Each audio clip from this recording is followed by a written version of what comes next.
So our Hockey Hall of Fame trivia for tonight. Who is the only Australian in the Hockey Hall of Fame? Well, he was one of the roughest players of his era, got into Hall of Fame in 1974, and proved that toughness lasts. Of course, we're going to be talking about the great Tommy Dunderdale.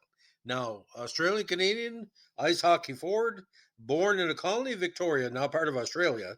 He moved to England with his family in 1894, then to Canada in 1904 as a 17-year-old. He played in Winnipeg for 3 seasons from 06 to 1910. In 1910, he joined the Montreal Shamrocks of the NHA before moving on to the Quebec Bulldogs the following season. In 1912, he joined the Victoria Aristocrats of the newly formed PCHA, playing 9 seasons in total in Victoria. He split his seasons in Victoria with a 3-season stint with the Portland Rosebuds between 15 and 18. After the PCHA folded in 23, he played 1 season in the Western Canada Hockey League, splitting the season between the Saskatoon Crescents and the Edmonton Eskimos. In 1974, he became the only Australian-born player deducted in the Hockey Hall of Fame. He was also credited with scoring the first penalty shot goal in ice hockey history. Now, born in Benalla in the colony of Victoria on May 6, 1987, his parents was originally from England and returned to Lancashire in 1894. But in 1904, he resettled to Ottawa. He first played organized ice hockey at the age of 17 with his Waller Street School squad. In 1905, he moved to Winnipeg and played in the 06 campaign with the amateur Winnipeg Ramblers. Now at 5'8", 160, a tough rig for sure. He turned pro in 1907 with the Winnipeg Strathconas. He played 3 seasons for the franchise, which was also known as the Winnipeg Maple Leafs and the Winnipeg Shamrocks, scoring on average more than 2 points per game, with the majority of those being goals. In 1910, he moved east and played with the Montreal Shamrocks, first with the CHA and later with the NHA. That season, he appeared in 15 games and scored 21 goals. He played the 1911 season for Quebec Bulldogs of the NHA, finishing second on the team in scoring with 13 counters, even though he played only 9 out of the 16 games and received 25 minutes in penalties. When he went back west in 1912, ladies and gentlemen, he joined the Victoria Aristocrats of the newly formed PCHA. He would spend the rest of his career playing in the West, having skated only 2 seasons east of the Manitoba-Ontario border. Scoring 24 goals in 16 games, Dunderdale received his first out of 6 first All-Star team selections in the PCHA, as well as his first of 4 consecutive. In the next 2 campaigns, he recorded similar stats to his first season in the PCHA, again counting 24 goals in both seasons, and was named to the first All-Star team in both campaigns. The 1913 campaign saw the Victoria Aristocrats challenge the Quebec Bulldogs for the Stanley Cup. Although the Aristocrats won the series, their challenge was not accepted by the Stanley Cup trustees. The 1915 season saw Dunderdale named to the first All-Star team for the 4th straight time, as he had 17 goals with 10 assists for 27 points in 17 games. Now, there was some question if the Stanley Cup roles were going to be changed to recognize their victory, but as of this year, the NHL and the Stanley Cup caretakers have not done so. Now, in the 1916 season, he joined the Portland Rosebuds. In his first campaign with them, he dropped below a point per game for the first time in his career. The Rosebuds became the first American team to challenge for the Stanley Cup that year, losing a best-of-5 3-2 to the Habs. Now, Dunderdale played in all 5 games of the series, notching 2 points. The following campaign, he had 22 goals in 24 games, returning to his usual offensive output. However, he was more noted that season for his number of penalty minutes, setting a league record with an astounding 141 minutes. The 1918 season was his last in Portland, as he scored 14 goals in 18 games. Dunderdale left as their leading penalty minute getter, as their second most prolific goal scorer with 50 counters. Now, Dunderdale rejoined the Aristocrats for the 1919 season after recording only 9 points in 20 contests in his first campaign back with Aristocrats. He scored 26 goals in 22 games in 1920, en route to his first All-Star team selection. He played 3 more seasons for Victoria, which was renamed from Aristocrats to the Cougars for the 22 season, playing 5 games in total with 41 points.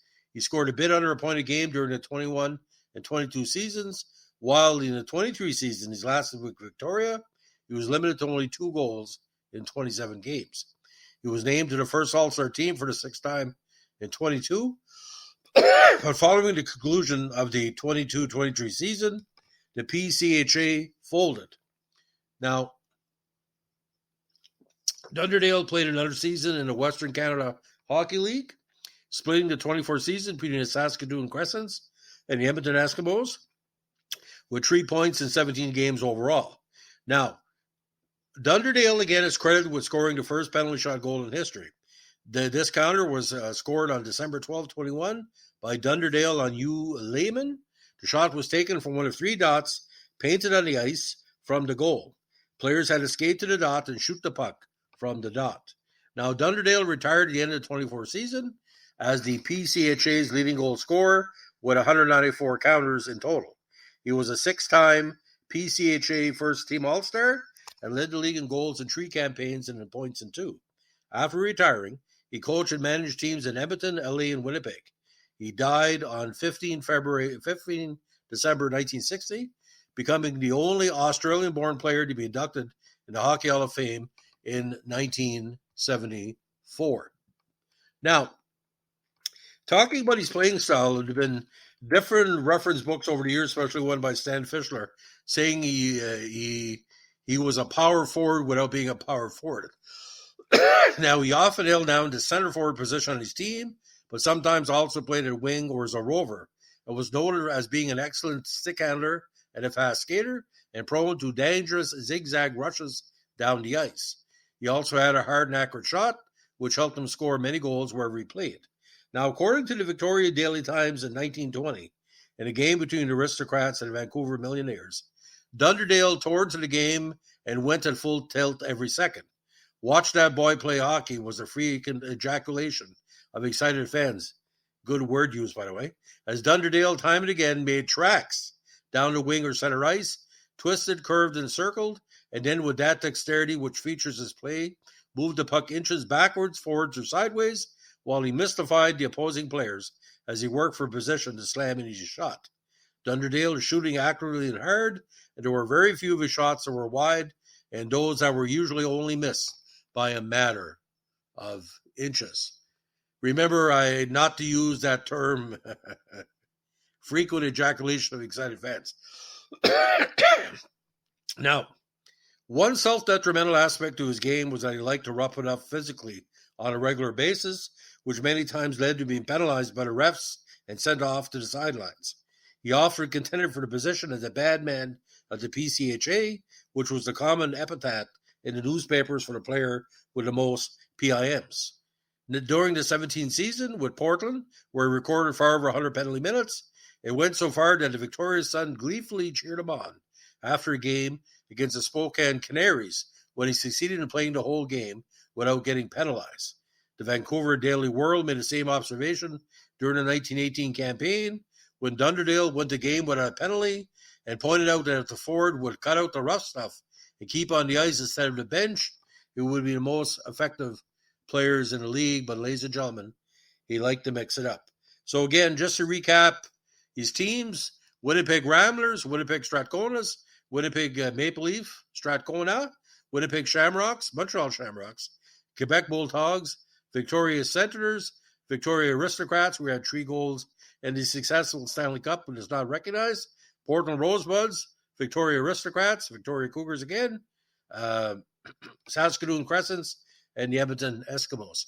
Now, he's a Stanley Cup winner. When you beat the Stanley Cup champions, for them not to recognize it, it probably just like what they call ice politics. So, ladies and gentlemen, if you like what you're doing here with a Vintage Podcast, let us know with a like, comment, subscribe, or share. And don't forget, keep your stick in the ice. Bye.